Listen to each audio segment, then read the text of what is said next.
Cette partie de la race humaine, cette nation élue, avait plusieurs caractéristiques. Avant toute chose, bien évidemment, la grande loi devait être strictement appliquée, la loi de séparation ou de sanctification. Ce groupe devait en effet être sanctifié pour Dieu, être séparé pour Dieu. Un peuple sanctifié, séparé. La loi de la séparation spirituelle était la loi de base fondamentale de l'existence d'un tel peuple. Il devait être séparé ou sanctifié.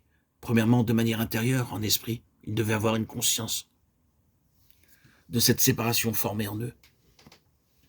Toute leur existence devait être fondée sur cet état de conscience qu'ils étaient différents. Ils étaient distincts. Ils n'étaient pas d'un seul même bloc avec les autres nations spirituellement et moralement. Ils étaient différents. Ils en avaient conscience. Celle-ci, bien sûr, donnait lieu à des difficultés en dedans et en dehors. Parfois, cela se passait mal, mais c'était là. Vous ne pouvez pas manquer de constater ce sens d'être différent par l'œuvre même que Dieu avait faite, par l'acte de Dieu dans leur appel, dans leur séparation, dans leur sanctification. Ils savaient qu'ils étaient distincts de tous les autres peuples. C'était dans leur conscience même. Vous ne pouvez pas expliquer de nombreuses choses que je n'ai même pas le temps de mentionner dans cet audio, en dehors de cette réalité. Mais il est parfaitement clair que même lorsqu'ils étaient en dehors des voies et mélangés aux autres peuples, ils n'ont jamais perdu ce trait distinctif, jamais. Et avoir conscience d'être différent est une partie de cette chose même dont nous devons parler. Et bien sûr, ce qui est dans l'ancienne dispensation était vrai de manière intérieure, devint vrai extérieurement, c'est-à-dire dans leur apparence même dans le monde, dans leur conduite dans le monde. Ils étaient différents. Ce sont dans l'ancienne dispensation des moyens de montrer des choses spirituelles. L'aspect suivant les concernant est qu'ils étaient un peuple dont le cœur devait être tout entier pour l'Éternel. Leur histoire sur cette terre, d'une manière représentative et symbolique, était entièrement dirigée vers ceci. Ils n'étaient pas un peuple qui pouvait avoir un pied dans le monde et un pied dans les choses de Dieu. Mais Dieu exigeait d'eux qu'ils aient les deux pieds, chaque partie de leur cœur dans ce qu'il est à lui et en relation avec son but. Ensuite, ils ont été amenés à devenir un témoignage à l'égard des nations, au milieu des nations.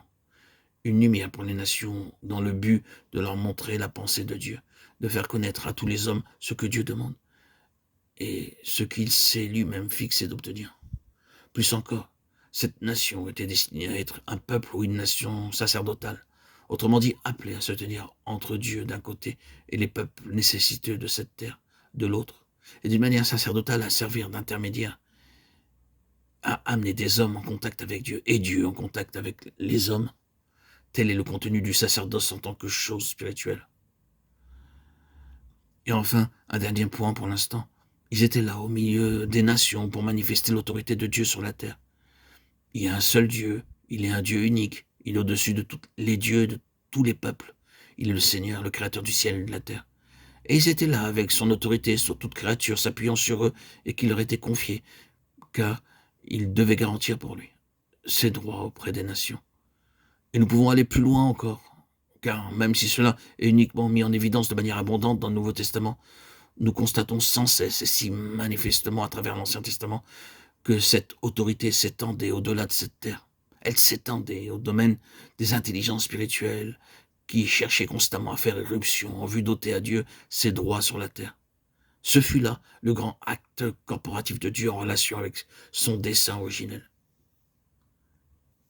Mais ensuite, tout ce peuple, cette nation dans son ensemble globalement chuta, lui fit défaut, le déçut, et alors de nouveau il se déplaça au sein de cette nation. Et nous avons ce qui nous a occupés jusqu'ici et encore maintenant, le mouvement de Dieu en relation avec les Lévites. À la place des premiers-nés en Israël, il prit les Lévites et ils devinrent au sein du peuple l'incarnation de la pensée de Dieu relative à la nation, aussi bien en ce qui concerne sa propre nature et sa constitution que sa vocation et son service au milieu des nations. Ils furent pris afin de procurer à Dieu ce que son peuple dans son ensemble avait manqué de lui donner, ce en quoi ils furent une déception pour lui. Et ainsi, nous constatons dans le Nouveau Testament que le mouvement de Dieu est toujours sur cette même ligne. Les Lévites sont une assemblée spirituelle, un peuple céleste et non terrestre ou temporel. Ils sont le peuple que Dieu doit avoir, même s'ils se trouvent au milieu de tous ses enfants. Le peuple qui connaît vraiment ce qu'est le plein dessein de Dieu et qui s'y est engagé et a rien de moins, quel qu'en soit le prix. Si nous sommes les serviteurs du Seigneur, si nous sommes unis au Seigneur pour son dessein, et si quoi que ce soit d'impur s'introduit, il est possible que le Seigneur use de patience, qu'il parle, qu'il éprouve, qu'il ne fasse rien durant un temps. Car Dieu veut faire de nous un ministère de Lévim. Il veut qu'il y ait une collaboration avec nous, un véritable travail pour lui, et qu'il y ait un travail sur la base d'une véritable sainteté, d'une sainteté concrète. Et pour cela, il nous faudra peut-être subir la souffrance pour connaître cette sainteté. N'oublions pas, rappelons-nous que la croix cesse d'être un enseignement, une doctrine, s'il n'y a pas ce désir de sainteté. La croix est dévastatrice dans le domaine de la chair. Un jour ou l'autre, vous découvrirez que la chose la plus terrible est d'entrer réellement en contact de la croix dans la chair.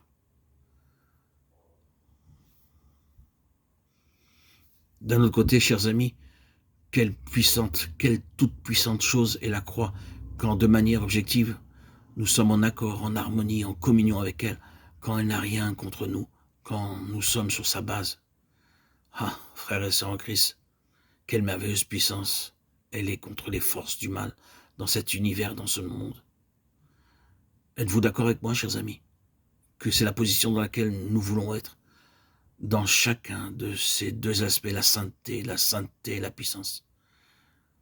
Ces deux choses sont toujours indissociables, la sainteté et la puissance.